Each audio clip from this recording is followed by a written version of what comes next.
Hi guys, welcome back to my channel. Today we're going to be talking about what to expect in middle and high school. A few things before we get started though. If you hear any weird noises during the video, that's because it's thundering outside because it's about to rain. And also, here's a quick disclaimer. The things I'm going to mention in this video are just based on my experience and they may not necessarily be true at all schools, so just keep that in mind. So with that said, let's get into the video. I'll be there for you. So one of the first things you should know about middle school is that it's very awkward. That's just the way it is, and I don't think it's ever going to change. And this goes for middle schools everywhere, because the ages from 11 to 14, which is what most middle schoolers are, is just a very awkward time with everyone going through puberty and things like that. So it's just a very awkward time. And also, another thing that I experienced when I was in middle school is that people form their cliques really fast. So in order to make friends, I had to basically make my friends on the first week of school, because after that, people would create their little cliques and then it would be set for the rest of the year pretty much. Now, that being said, it doesn't mean you can't change cliques later in the year.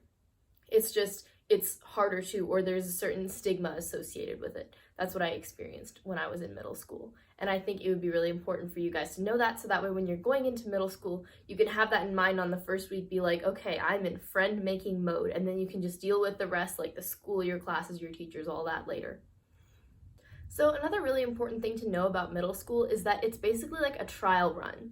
So it's basically like practice for high school, because you can try anything you want, and I do recommend you do that. Try out a bunch of different things in middle school to get an idea of what you like, so that way you can find your passion. Because ideally, you want to find your passion in middle school, so that way you can do it for a couple years and have fun with it before your schedule gets busy in high school.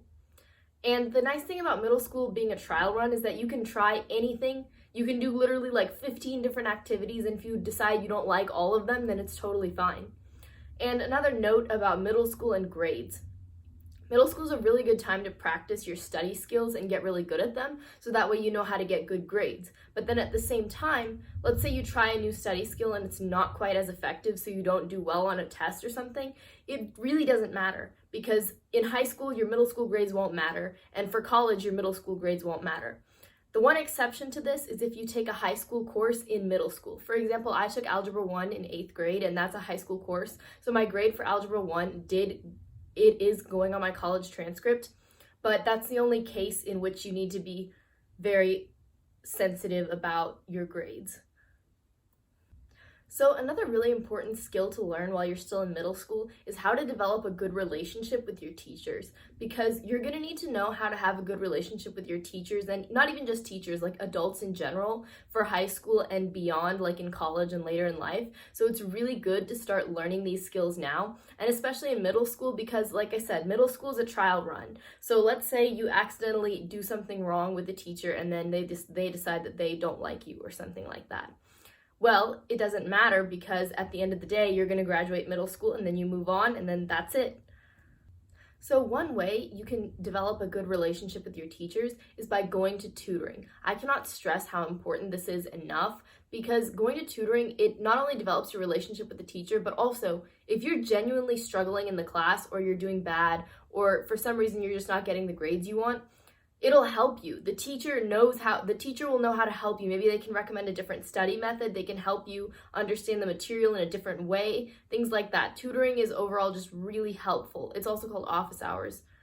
And if your teacher doesn't have office hours posted somewhere or something like that, just send them an email, and I guarantee they will be willing to help you, because teachers love students who go to office hours. This is a great way to set yourself apart from your peers, and that will be important in high school and college and later on, because when you stand out from the crowd, it shows that you took the initiative to help yourself understand the material better, and it shows that you took initiative to solve a problem you had.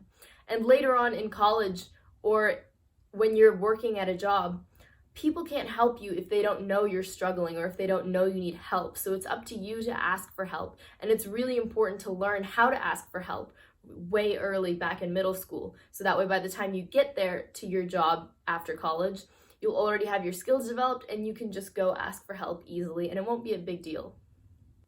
Another note about tutoring and office hours is that you shouldn't feel embarrassed or feel like you're dumb just because you're going to tutoring, because that is most definitely not true. You can go to tutoring for any reason, regardless of what it is. A lot of the really high achieving students, we all know those students who get hundreds on every single assignment and high A's on every single assignment, and they supposedly don't study. I bet they're going to tutoring, and that's how they're able to get such high grades. So I know I've been talking about high school a lot this whole time, but now we're going to switch to the more high school geared parts of the video. So one thing that's important to know for high school is to not be scared of upperclassmen.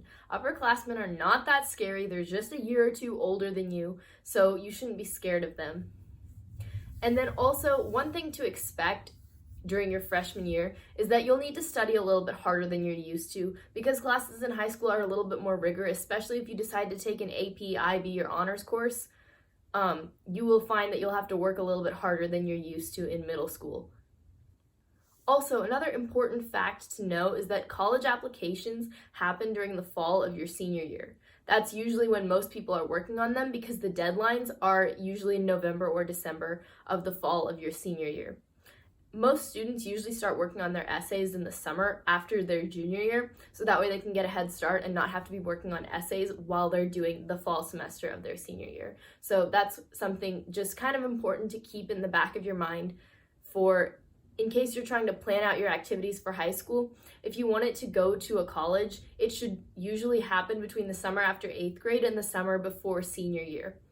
Now, that being said, if you do activities in the fall of your senior year, they can be sent to colleges, but it's just easier if instead of starting something new in the fall of senior year, you just continue the things that you've been doing. So guys, that is it for the content of this video. I really hope you enjoyed it, and if you have any questions about anything school related or not school related, feel free to drop them in the comments down below and subscribe to my YouTube channel for more content like this in the future. I hope you have a great day and a great week. I will see you next time. Bye guys!